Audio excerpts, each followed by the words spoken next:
আল্লাহর নবী বিশ্ব নবী বলেন নামাজি ব্যক্তিকে 5টা পুরস্কার দেওয়া হবে। এর মধ্যে 1 নম্বর পুরস্কার হলো আল্লাহ তাআলা ওই নামাজি ব্যক্তির রিজিকের অভাব দূর করে দিবেন। এই জন্য যেই রুজি রোজগারের জন্য মানুষ পেরেশানি হয়ে যায়, যেই রুজি রোজগারের ব্যবস্থার জন্য মানুষ পেরেশানি হয়ে যায়, যেই রুজি রোজগার মানুষের জীবন সফল হয়ে গেলে একটা মানুষের জীবনে সবচাইতে বড় সফল হয়ে যায়, যেই রুজি রোজগারের জন্য মানুষ তার আপনজন ছেলে মেয়ে মা বাবাকে ছেড়ে তারা প্রবাসে পাড়ি জমাচ্ছে। এই জন্য এই রিজিক আল্লাহ তাআলা আমার নবীকে জানিয়ে দিলেন, ও নবী আমি নামাজের মাধ্যমে রিজিক প্রশস্ত করিয়ে দেই। এই জন্য আল্লাহ তাআলা আমার নবীকে ডাক দিয়ে বলেন ওয়া'মুর আহলাকা বিস-সালাতি ওয়াসতাবির আলাইহা লা নাসআলুকা রিজকা। ও নবী আপনি আপনার পরিবার পরিজনকে নামাজের আদেশ দেন, নামাজের নির্দেশ দেন। লা নাসআলুকা রিজকা, ও নবী আপনি আপনার কাছ থেকে আমি রিজিক চাই না, নাহনু নারযুকুক, বরং আমি আল্লাহ আপনাকে রিজিক দিয়ে থাকি। এই জন্য আসমানের নিচে জমিনের উপরে যত বিচরণশীল প্রাণী রহিয়াছে সমস্ত প্রাণীর রিজিকের দায়ভার একমাত্র আল্লাহ তাআলা নিয়েছেন। আল্লাহর পয়গম্বর মুসা তুর পাহাড়ের মধ্যে রিজিক নিয়ে একটু চিন্তিত ছিল, আল্লাহ তাআলা সাথে সাথে প্রমাণ করে জানিয়ে দিলেন আল্লাহ সব কিছু রিজিকের ফয়সালা করিয়ে দেন। ইমাম রাজি রাহমাতুল্লাহি আলাইহি তিনি তার লিখিত কিতাবের মধ্যে লিখেছেন আল্লাহর পয়গম্বর মুসা আলাইহিস সালাতু ওয়াস সালাম তিনি মিশরের উদ্দেশ্যে রওনা হয়ে গেলেন, তিনি মিশরের উদ্দেশ্যে রওনা হয়ে গেলেন। আল্লাহর পয়গম্বর মুসা আলাইহিস সালাতু ওয়াস সালাম মিশরের উদ্দেশ্যে রওনা হয়ে গেলেন। তার সাথী সঙ্গী ছিল, তার সফর সঙ্গী ছিল তার স্ত্রী সাবুরা। শীতের রাত, কনকনে শীতের রাত, বলে অন্তঃসত্ত্বা পেটের ভিতর ছিল বাচ্চা। হঠাৎ করে প্রসব ব্যথা যখন আরম্ভ হয়ে গেল, এবার মুসা পয়গম্বর চিন্তায় পড়ে গেলেন, এত দূর পাহাড়ের মধ্যে কোথায় আগুন পাবো, কোথায় খাবারের পানি পাইবো, কোথায় কি পাওয়া যাইব, চিন্তিতের মধ্যে হয়ে গেল। আল্লাহর পয়গম্বর মুসা আলাইহিস সালাতু ওয়াস সালাম শামিয়া মুসা আলাইহিস সালাতু ওয়াস সালাম তিনি চিন্তিত যখন হয়ে গেলেন, হঠাৎ করে তার স্ত্রী সাবুরা ডাক দিয়ে বললেন, ওগো আল্লাহর পয়গম্বর এই মুহূর্তে আমার আগুনের কিছু প্রয়োজন ছিল। আল্লাহর পয়গম্বর চতুর্দিকে তাকাই, কোথাও আগুন দেখা যায় না। হঠাৎ করে তাকায় দেখলেন আগুনের একটা রেখ দেখা যায়। আল্লাহর পয়গম্বর মুসা আলাইহিস সালাতু ওয়াস সালাম স্ত্রীকে রেখে আগুন আনার জন্য বের হয়ে গেলেন। আল্লাহর পয়গম্বর বলে আমি আগুন আনার জন্য সামনের দিকে অগ্রসর হই, কিন্তু আগুন আমাকে দেখে পিছনের দিকে চলে যায়। আলহামদুলিল্লাহ কদ্দারা খায়রান ওয়া খাবালা, আলহামদুলিল্লাহ কদ্দারা খায়রান ওয়া খাবালা, والشكر لمن صور حسنا وجمالا، والشكر لمن صور حسنا وجمالا، فرد صمد عن صفة الخلق بريء، فرد صمد عن صفة الخلق بريء، رب عزلي خلق الخلق كمالا، رب عزلي خلق الخلق كمالا، لا ضد ولا ند ولا حد لمولاه، لا ضد ولا ند ولا حد لمولاه، الآن كما كان ولم يلق زوالا، الآن كما كان ولم يلق زوالا، سبحانك لا علم لنا إلا ما علمتنا إنك أنت العليم الحكيم। الحمد لله আল্লাহ পাকের দরবারে অসংখ্য অগণিত শুকরিয়া জ্ঞাপন করছি যে আল্লাহ সুবহানাহু ওয়া তাআলা আমাদেরকে জান্নাতি পরিবেশে, জান্নাতি বাগানে দুনিয়াবি বিভিন্ন কাজ থেকে ফারেক করে আল্লাহ তাআলা আমাদেরকে আসার বসার তৌফিক প্রদান করেছেন। এজন্য আমরা অন্তঃস্থল থেকে কালিমাতুশ শুকর আদায় করে নিচ্ছি একবার আলহামদুলিল্লাহ। মুহতারাম হাজিরিন, আমি আপনাদের সামনে যে আয়াতে কারিমা তেলাওয়াত করেছি এই আয়াতের মধ্যে আল্লাহ তাআলা বান্দাদেরকে নামাজের নির্দেশ দিয়েছেন। আল্লাহ তাআলার সবচেয়ে গুরুত্বপূর্ণ যে ইবাদত, সেই ইবাদতই হলো নামাজ। তাহলে আমরা প্রশ্ন জানব, নামাজ কি? বলে নামাজ হলো আল্লাহ তাআলার বিশেষ এক পদ্ধতির নাম হলো নামাজ। আল্লাহ তাআলার বন্দেগীর বিশেষ এক পদ্ধতির নাম হলো নামাজ। তাহলে আমরা প্রশ্ন জানব, নামাজ কি? বলে নামাজ হলো মুসলিম এবং অমুসলিমের মধ্যে পার্থক্য সৃষ্টিকারী কষ্টি পাথর। আমাদের নবীজি বলেন, যাদের কাছে নামাজ আছে তারা হলো মুসলিম, আর যাদের কাছে নামাজ নাই তারা হলো অমুসলিম। তাহলে আমরা প্রশ্ন জানব, নামাজ কি? বলে নামাজ হলো জান্নাতের চাবি। আল্লাহ রাসূল সাল্লাল্লাহু আলাইহি ওয়াসাল্লাম বলেন, মিফতাহুল জান্নাতি আস-সালাহ, বলে নামাজ হলো বেহেশতের চাবি। তাহলে আমরা জানব নামাজ কি? বলে নামাজ সঠিক সময়ে সঠিক পদ্ধতিতে শরীরের কিছু অঙ্গ প্রত্যঙ্গকে জমিনের মধ্যে রেখে নিজেকে ছোট করে প্রকাশ করার নামই হলো নামাজ। তাহলে আল্লাহ তাআলার ইবাদত মানুষ যতভাবে করে, মানুষ খাইয়া ইবাদত করে, না খাইয়া ইবাদত করে, মানুষ শরীরের অঙ্গ প্রত্যঙ্গর দ্বারা ইবাদত করে, মানুষ পকেটের টাকা দ্বারা ইবাদত করে, এর মধ্যে সবচেয়ে গুরুত্বপূর্ণ যে ইবাদত, সেই ইবাদতই হলো নামাজ। এই জন্য নামাজ হলো ইসলামের একটা ভিত্তি। আল্লাহ রাসূল সাল্লাল্লাহু আলাইহি ওয়াসাল্লাম সুন্দর করে বলেছেন, ওয়া আন আবি হুরায়রা রাদিয়াল্লাহু তাআলা আনহু قال قال رسول الله صلى الله عليه وسلم بني الإسلام على 5 شهادة أن لا إله إلا الله وأن محمد رسول الله وإقام الصلاة وإيتاء الزكاة والحج وصوم رمضان। আল্লাহ রাসূল সাল্লাল্লাহু আলাইহি ওয়াসাল্লাম বলেন, ইসলামের যে মূল বুনিয়াদ হলো 5টি। অর্থাৎ আমরা জানি ইসলামটা মূল 5টা পিলারের উপরে বিদ্যমান রহিয়াছে। এজন্য 5টা বুনিয়াদের মধ্যে প্রথম যে বুনিয়াদ, সেই প্রথম বুনিয়াদই হলো তাওহীদ এবং রিসালাতকে অন্তরে বিশ্বাস করা, মুখ দ্বারা স্বীকারোক্তি করার নামই একজন মানুষ মুসলমান হয়ে যাইতে পারে। তাহলে প্রথমটা আমরা যদি ধরি কালিমা, এরপর বাকি যে 4টা রহিয়াছে, এই বাকি 4টা কোনো স্বীকারোক্তি করার দ্বারা হবে না। এই বাকি 4টা হবে বলে আমলে, প্র্যাকটিক্যালে দেখাইতে হবে। এর মধ্যে একটা যদি আমরা ধরি, তাহলে আমরা ধরি যাকাত। তাহলে ওই যাকাত সমাজের সমস্ত মানুষের সাথে খাস নয়, সমাজের সমস্ত মানুষের সাথে এই যাকাত খাস নয়, বলে সমাজের কিছু সংখ্যক লোকের সাথে এই যাকাতের সম্পর্ক। তাহলে এই 4টার মধ্যে যদি আরেকটা ধরি, সেটা হজ আদায় করা, বলে সেটাও সমাজের নারী এবং পুরুষ সমস্ত মানুষের সাথে খাস নয়, বলে এই হজ হলো সমাজের কিছু সম্পৃক্ত মানুষের সাথে খাস হইয়া আছে। যাদের নেশাব পরিমাণ মাল রহিয়াছে, যারা মক্কা মদিনা পৌঁছার সামর্থ্য রহিয়াছে, সেই হজ সমাজের কিছু মানুষের সাথে সম্পৃক্ত হয়ে আছে। তাহলে আরেকটা বুনিয়াদ যদি আমরা ধরি, সেটা হলো রমজান মাসের রোজা, যেটা প্রতিদিন আমরা ইবাদত করতে পারি না, প্রতিদিন আমাদের জন্য আসে না, সেটা বৎসর একবার আসে, তাও 1 মাস। তাহলে নামাজ কেমন ইবাদত সেটা বোঝানোর জন্যই বলেছি।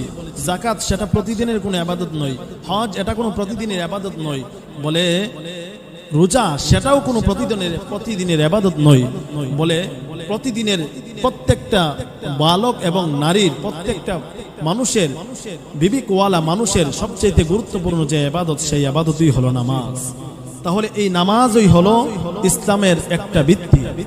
এজন্য আল্লাহ রাসূল সাল্লাল্লাহু আলাইহি ওয়াসাল্লাম বলেন, আস-সালাতু ইমাদুদ্দিন মান আকামাহা ফাকাদ আকামাদ-দ্বীন ওয়া মান হাদামাহা ফাকাদ হাদামাদ-দ্বীন। আস-সালাতু ইমাদুদ্দিন, বলে নামাজ হলো ইসলামের একটা রুকন। মান আকামাহা ফাকাদ আকামাদ-দ্বীন, যে নামাজকে আঞ্জাম দিল, যে নামাজকে প্রতিষ্ঠা করলো, যে নামাজ পড়লো, সে যেন তার ধর্মটাকেই প্রতিষ্ঠা করবে। সুবহানাল্লাহ। আল্লাহ রাসূল সাল্লাল্লাহু আলাইহি ওয়াসাল্লাম বলেন, ওমান হাদামাহা ফাকাদ হাদামাদ-দ্বীন। আল্লাহর রাসূল বলেন, যে নামাজকে বিনষ্ট করে দিল, যে নামাজকে ছেড়ে দিল, সে যেন তার ধর্মটাকেই বিনষ্ট করিয়ে দিল। এজন্য নামাজ এমন গুরুত্বপূর্ণ ইবাদত যা আল্লাহ তাআলা এই উম্মতের জন্য ফরজ করে দিয়েছেন। এই নামাজের মাধ্যমে বান্দা আল্লাহ তাআলার সান্নিধ্য অর্জন করতে পারে। এই নামাজের মাধ্যমে বান্দা আল্লাহ তাআলার নিকট থেকে নিকটবর্তী হয়ে যাইতে পারে। এজন্য আল্লাহ বলেন কুরআনুল কারীমে, ওয়াসজুদ ওয়াকতারিব, বান্দা তুমি সিজদা করো, আমার নিকটবর্তী হয়ে যাও। সুবহানাল্লাহ। এজন্য আল্লাহ রাসূল সাল্লাল্লাহু আলাইহি ওয়াসাল্লাম বলেন আকরাবু মা ইয়াকুনুল আবদু মির রাব্বিহি ওয়া হুয়া সাজিদুন। আল্লাহ রাসূল সাল্লাল্লাহু আলাইহি ওয়াসাল্লাম বলেন বান্দা যখন আল্লাহ তাআলার কুদরতি পায়ে সেজদা করে তখন বান্দা আর আল্লাহর মধ্যে কোনো দূরত্ব থাকে না, নিকট থেকে নিকটবর্তী হয়ে যায়। তাহলে বান্দা আল্লাহ তাআলার নিকটবর্তী হওয়ার একটা মাত্র মাধ্যম, সেটা হলো নামাজ। তাহলে নামাজ কেমন গুরুত্বপূর্ণ এই ইবাদত বলে আল্লাহ রাসূল সাল্লাল্লাহু আলাইহি ওয়াসাল্লাম হাদিস শরীফের মধ্যে বলেছেন, বলে আল্লাহ তাআলা আমার নবীকে যত ইবাদতের নির্দেশ দিয়েছেন সমস্ত ইবাদতের নির্দেশ জিবরিল আলাইহিস সালাতু ওয়াস সালামের মাধ্যমে দিয়েছেন, কিন্তু এই নামাজের ব্যাপারে আল্লাহ তাআলা জিবরিল আমিন মাধ্যমে দেন নাই। বলে এই নামাজের জন্য আল্লাহ তাআলা আমার নবীকে সপ্তম আসমানে সিদরাতুল মুনতাহা একবারে মেরাজে আল্লাহ তাআলা আমার নবীকে নিয়েছিলেন। সুবহানাল্লাহ। তাহলে এই নামাজ সেটা শুধু আমরাই আদায় করি তা নয়, বলে আল্লাহ তাআলা এই পৃথিবীর শুরু লগ্ন থেকে যত নবী রাসূলগণকে আল্লাহ তাআলা দুনিয়ার মধ্যে প্রেরণ করেছিলেন সমস্ত নবী রাসূলগণকে আল্লাহ তাআলা কুরআনুল কারীমে সম্বোধন করে নামাজের নির্দেশ দিয়েছিলেন। আল্লাহ তাআলা বলেন ওয়া'মুর আহলাকা বিস-সালাতি ওয়াসতাবির আলাইহা লা নাসআলুকা রিজকা নাহনু নারযুকুক ওয়াল আকিবাতু লিল মুত্তাকিন। আল্লাহ তাআলা সর্বপ্রথম আমার আপনার নবীকে ডাক দিয়া বললেন ওয়া'মুর আহলাক, ও নবী আপনি আর পরিবার পরিজনকে নামাজের আদেশ দেন, ওয়াসতাবির আলাইহা, এবং আপনি নামাজের উপর অটল অবিচল থাকেন। লা নাসআলুকা রিজকা, ও নবী আমি আপনার কাছে রিজিক চাই না, নাহনু নারযুকুক, বরং আমি আল্লাহ আপনাকে রিজিক দান করে থাকি। এজন্য আল্লাহর একজন পয়গম্বর, আল্লাহর পয়গম্বর মুসা আলা নবিয়িনা সাল্লাল্লাহু আলাইহি ওয়াসাল্লামকে আল্লাহ তাআলা নামাজের নির্দেশ দিয়েছিলেন। মুসা আলাইহিস সালাতু ওয়াস সালাম আল্লাহ তাআলাকে বলেছিলেন ইন্নানি আনাল্লাহ লা ইলাহা ইল্লা আনা ফা'বুদুনি।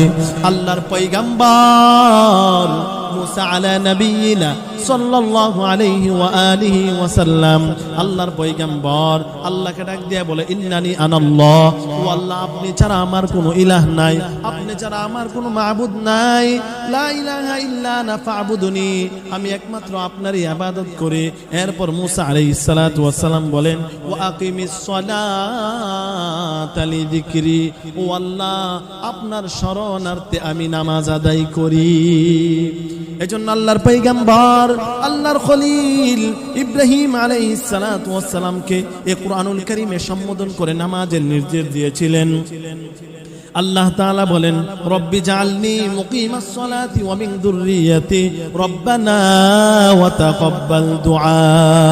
আল্লাহর পয়গম্বর আল্লাহর খলিল ইব্রাহিম আলাইহিস সালাতু ওয়াস সালাম ডাক দিয়ে বললেন রব্বি জাআলনি মুকিমাস সালাতি, ও আল্লাহ আপনি আমার পরিবার পরিজনকে নামাজি বানায় নেন, ও আল্লাহ নামাজকারীদের সাথে আপনি আমাকে নামাজকারী হিসাবে কবুল করে নেন। রব্বানা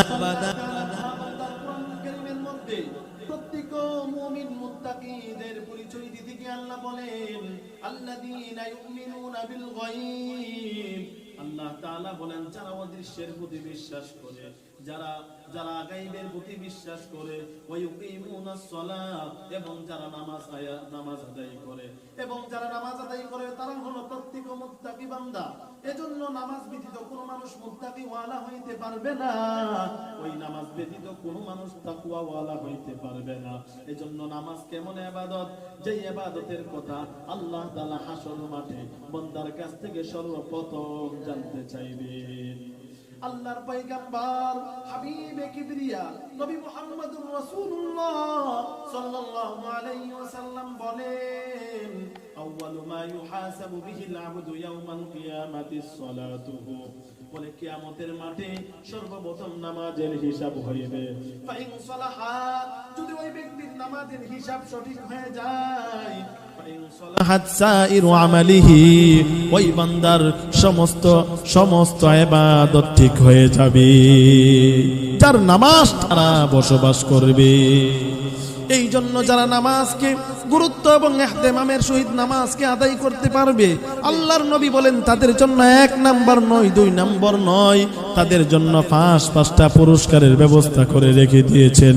এই জন্য আল্লাহর নবী বলেন, মান হাফাযা আলাস সালাওয়াতি আকরামাহুল্লাহু তাআলা বিখামসি খিসালিন ওয়া ইয়ারফা'ু আনহু দীকাল আইশি ওয়া আযাবাল কবরি ওয়া ইউতিহিল্লাহু কিতাবাহু বিয়ামিনি ওয়া ইয়ামুররু আলাস সিরাতি কাল বারকি ওয়া ইয়াদখুলুল জান্নাতা বিগাইরি হিসাব। আল্লাহর নবী বিশ্ব নবী বলেন, নামাজি ব্যক্তিকে 5টা পুরস্কার দেওয়া হবে। এর মধ্যে 1 নাম্বার পুরস্কার হলো আল্লাহ তাআলা ওই নামাজি ব্যক্তির রিজিকের অভাব দূর করে দিবেন। এই জন্য যেই রুজি রোজগারের জন্য মানুষ পেরেশানি হয়ে যায়, যেই রুজি রোজগারের ব্যবস্থার জন্য মানুষ পেরেশানি হয়ে যায়, যেই রুজি রোজগার মানুষের জীবন সফল হয়ে গেলে একটা মানুষের জীবনে সবচাইতে বড় সফল হয়ে যায়, যেই রুজি রোজগারের জন্য মানুষ তার আপনজন ছেলে মেয়ে মা বাবাকে ছেড়ে তারা প্রবাসে পাড়ি জমাচ্ছে। এই জন্য এই রিজিক আল্লাহ তাআলা আমার নবীকে জানিয়ে দিলেন, ও নবী আমি নামাজের মাধ্যমে রিজিক প্রশস্ত করিয়ে দেই। এই জন্য আল্লাহ তাআলা আমার নবীকে ডাক দিয়ে বলেন, ওয়া'মুর আহলাকা বিস-সালাতি ওয়াসতাবির আলাইহা লা নাসআলুকা রিজকা। ও নবী আপনি আপনার পরিবার পরিজনকে নামাজের আদেশ দেন, নামাজের নির্দেশ দেন। লা নাসআলুকা রিজকা, ও নবী আপনি আপনার কাছ থেকে আমি রিজিক চাই না, নাহনু নারযুকুক, বরং আমি আল্লাহ আপনাকে রিজিক দিয়ে থাকি। এই জন্য আসমানের নিচে জমিনের উপরে যত বিচরণশীল প্রাণী রহিয়াছে সমস্ত প্রাণীর রিজিকের দায়ভার একমাত্র আল্লাহ তাআলা নিয়েছেন। আল্লাহর পয়গম্বর মুসা তুর পাহাড়ের মধ্যে রিজিক নিয়ে একটু চিন্তিত ছিল। আল্লাহ তাআলা সাথে সাথে প্রমাণ করে জানিয়ে দিলেন, আল্লাহ সব কিছু রিজিকের ফয়সালা করিয়ে দিন।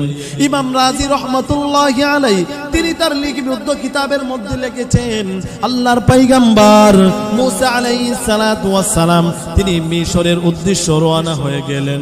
তিনি মিশরের উদ্দেশ্যে রওনা হয়ে গেলেন। আল্লাহর পয়গম্বর মুসা আলাইহিস সালাতু ওয়াস সালাম মিশরের উদ্দেশ্যে রওনা হয়ে গেলেন। তার সাথী সঙ্গী ছিল, তার সফর সঙ্গী ছিল তার স্ত্রী সাবুরা। শীতের রাত, কনকনে শীতের রাত, বলে অন্তঃসত্ত্বা পেটের ভিতর ছিল বাচ্চা। হঠাৎ করে প্রসব ব্যথা যখন আরম্ভ হয়ে গেল, এবার মুসা পয়গম্বর চিন্তায় পড়ে গেলেন, এত দূর পাহাড়ের মধ্যে কোথায় আগুন পাবো, কোথায় খাবারের পানি পাইবো, কোথায় কি পাওয়া যাইব, চিন্তিতের মধ্যে হয়ে গেল। আল্লাহর পয়গম্বর মুসা আলাইহিস সালাতু ওয়াস সালাম, স্বামী মুসা আলাইহিস সালাতু ওয়াস সালাম তিনি চিন্তিত যখন হয়ে গেলেন, হঠাৎ করে তার স্ত্রী সাবুরা ডাক দিয়ে বললেন, ওগো আল্লাহর পয়গম্বর এই মুহূর্তে আমার আগুনের কিছু প্রয়োজন ছিল।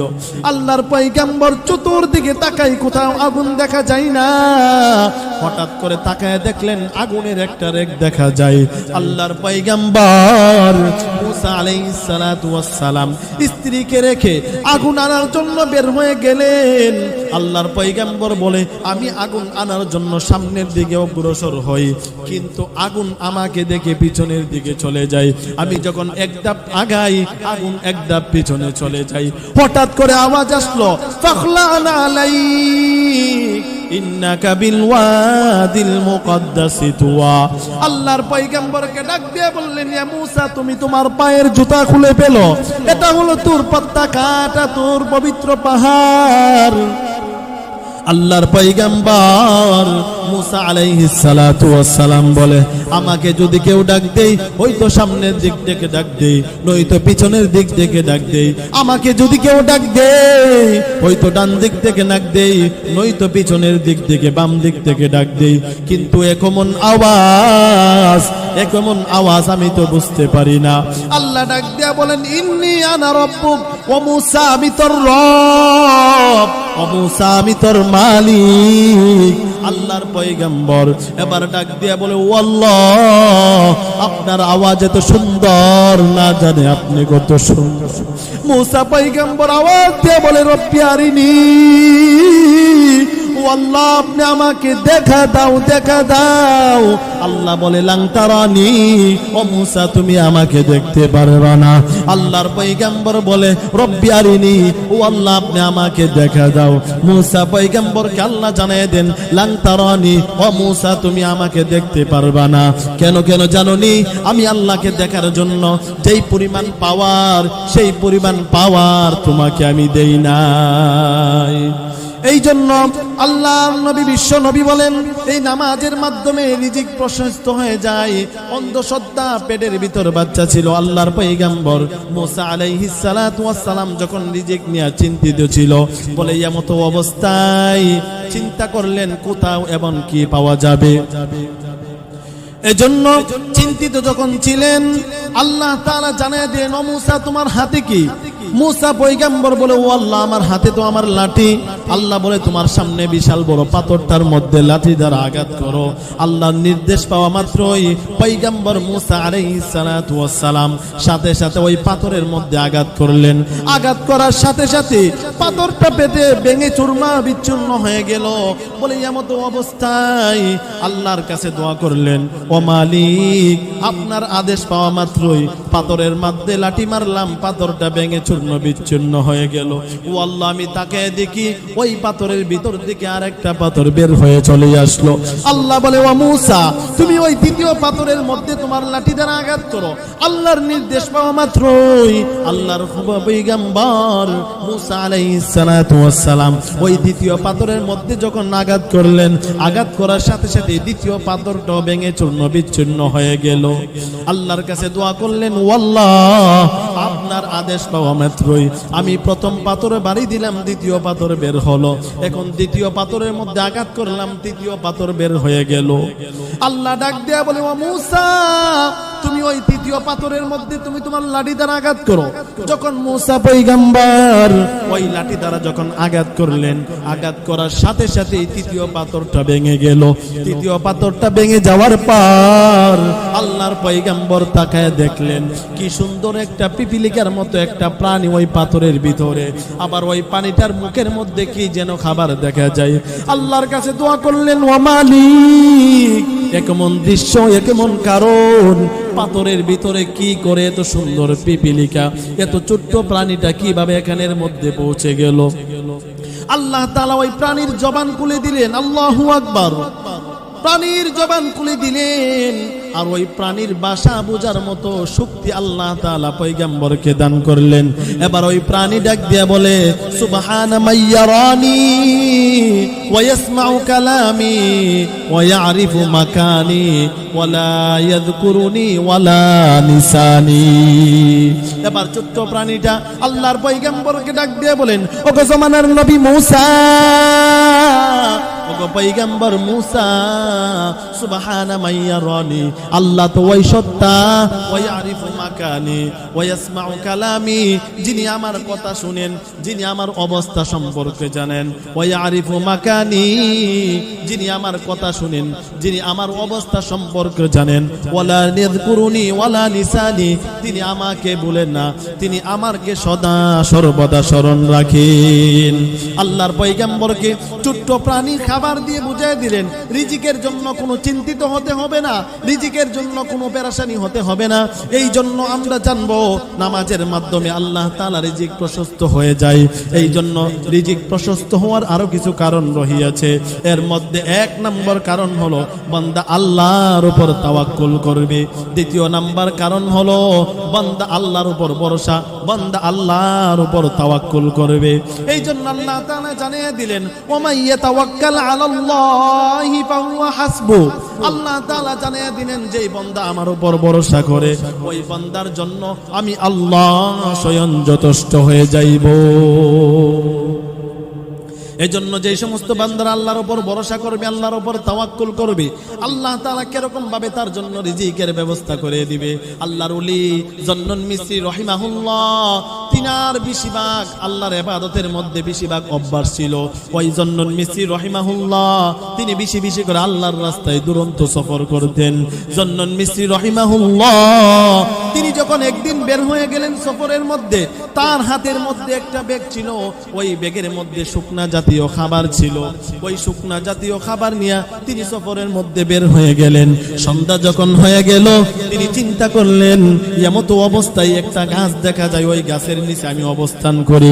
আল্লাহর ওলি জন্নুল মিসরি রাহিমাহুল্লাহ আল্লাহ তাআলার কাছে 2 রাকাত নামাজ পড়ে আদায় সেজদারে আদায় করলেন। আল্লাহ তাআলার নিকট 2 রাকাত নামাজ শুকরাতান আদায় করেছিলেন। তিনি নামাজ পড়ার পর ক্লান্তি যখন চলে আসলো তিনি চিন্তা করলেন এই মুহূর্তে ব্যাগের থেকে কিছু খাবার বের করে আমি খাইতে পারি। এবার জন্নুল মিসরি রাহিমাহুল্লাহ তিনি ওই তার ব্যাগ থেকে খাবার বের করে শুকনা জাতীয় রুটি খাইতেছিলেন। হঠাৎ করে তাকায় দেখলেন একটা কাক আসলো। কাক আসার পর একটা রুটি তার ব্যাগ থেকে নিয়ে দৌড় দিল। কাকটা যখন উড়াল দিল তিনি চিন্তা করলেন কাকটার পেটে মনে হয় কিটা রুটিটা নিয়ে চলে গিয়েছে। তিনি আবার চিন্তায় পড়ে গেলেন কাক তো রুটি নেওয়ার কথা না, কেন রুটি নিয়ে গেল। কিছুক্ষণ পর তাকায় দেখলেন কাকটা যেই ডালের মধ্যে দাঁড়িয়ে ছিল ওই ডাল থেকে নিচের দিকে ফালাইয়া দিলেন। কাকটা ওই রুটিটা ফালানোর পর ওইখান থেকে চলে যাওয়ার পর কিছুক্ষণ পর আবার কাকটা একটা পানির বোতল নিয়ে ওই গাছের ডালের মধ্যে উপস্থিত হয়ে গিয়েছে। কাকটা ওই ডালের মধ্যে উপস্থিত হওয়ার পর ওই কাকটা যেই জায়গার মধ্যে রুটিটা ফালিয়েছিল ঠিক ওই জায়গার মধ্যে পানির বোতলটাও ফালিয়ে দিলেন। জন্নুল মিসরি রাহিমাহুল্লাহ তিনি খুব অবাক হয়ে গেলেন, চিন্তিত হয়ে গেলেন। আমার ব্যক্তিকে রুটি নিয়েছে, চিন্তা করলাম তার পেটে কিটা কাকটা রুটিটা খাইবে। আমি তাকায় দেখলাম কাকটা রুটিটা যেই জায়গার মধ্যে ফালিয়ে দিলেন আবার ওই কিছুক্ষণের জন্য পানি নিয়ে চলে আসলো, আবার ওই পানিটাও সেই জায়গার মধ্যে ফালিয়ে দিলেন। তার কারণ কি, তার ব্যাখ্যা কি? আল্লাহর ওলি এবার ছুটে উঠে দাঁড়িয়ে এবার হাঁটা শুরু করলেন। যাওয়ার পর তাকায় দেখলেন যেই জায়গার মধ্যে রুটিটা রাইখা দিলেন ওই জায়গার মধ্যে বিশাল বড় এক কুয়া, আর ওই কুয়ার ভিতরে আল্লাহর এক বান্দা তার রুটি খাচ্ছে। এবার জন্নুল মিসরি রাহিমাহুল্লাহ তিনি আবার ডাক দিয়া বললেন ও ভাই আপনি এখানে কোথায় থেকে চলে আসলেন? ওই ব্যক্তি কুয়া থেকে ডাক দিয়া বললেন ওগো আল্লাহর বান্দা আমাকে দ্রুত এই কুয়া থেকে আপনি আমাকে আগে তুলুন, তারপর আপনার সাথে কথা বলবো। জন্নুল মিসরি রাহিমাহুল্লাহ তিনি আশপাশে মানুষগুলোকে ডেকে ওই কুয়ার কাছে এনে রশি দ্বারা টেন দিয়ে ওই ব্যক্তিটাকে বের করেছিলেন। বের করার পর ডাক দিয়া বলেছিলেন ওগো আল্লাহর বান্দা এই কুয়ার ভিতরে তুমি কিভাবে অবস্থান করছো? ও আল্লাহর ওলি আমি কৃষি কাজ করি, কৃষিক্ষেতের মধ্যে পানি দেওয়ার জন্য কুয়ার মধ্যে বালতি টান দিয়েছিলাম। বালতি টান দেওয়ার সময় আমি সাথে সাথে কুয়ার ভিতরে পড়ে গেলাম। বলে এমতো অবস্থায় কুয়ার ভিতরে পড়ে যাওয়ার পর আমি একবার নয় দুইবার নয় হাজারো বার মানুষকে ডেকেছিলাম, কোনো মানুষ আমার ডাকে সাড়া দেই নাই, কোনো মানুষ আমার ডাকও শুনে নাই। আমি শেষ মুহূর্তে আমি আল্লাহর উপর তাওয়াক্কুল করলাম, আল্লাহর উপর ভরসা করলাম। আল্লাহর উপর ভরসা যখন করলাম তখন আমি তাকায় দেখি প্রত্যেক বেলা ওই কাকটা গাছের মধ্যে বসে বসে আমার জন্য খাবারের ব্যবস্থা করিয়ে দিই। ওগো আল্লাহর ওলি আমি ওই কুয়ার ভিতরে একদিন নয় 2 দিন নয় আমি 1 সপ্তাহ যাবত ওই কুয়ার ভিতরে অবস্থান করছি। সুবহানাল্লাহ। এজন্য এই রিজিক নিয়ে চিন্তিত হওয়ার কোনো কারণ নাই। আল্লাহর রাসূল বলেছেন এই নামাজের মাধ্যমে আল্লাহ তাআলা রিজিকের ব্যবস্থা করিয়ে দেয়। এই তাওয়াক্কুলের মাধ্যমে আল্লাহ তাআলা বান্দার রিজিককে প্রশস্ত করিয়ে দেয়। এজন্য এই নামাজ আমরা পড়ে আমাদের ঈমানটাকে খাঁটি করে এই নামাজকে মজবুত করে ধরে আমরা জান্নাতুল ফেরদাউসের অধিকারী হয়ে আল্লাহ তাআলা আমাদেরকে দুনিয়া থেকে যাওয়ার তৌফিক দান করুক। সকলে বলে আমিন। ওয়া মা আলাইনা ইল্লাল বালাগ। আসসালামু আলাইকুম ওয়া রাহমাতুল্লাহ।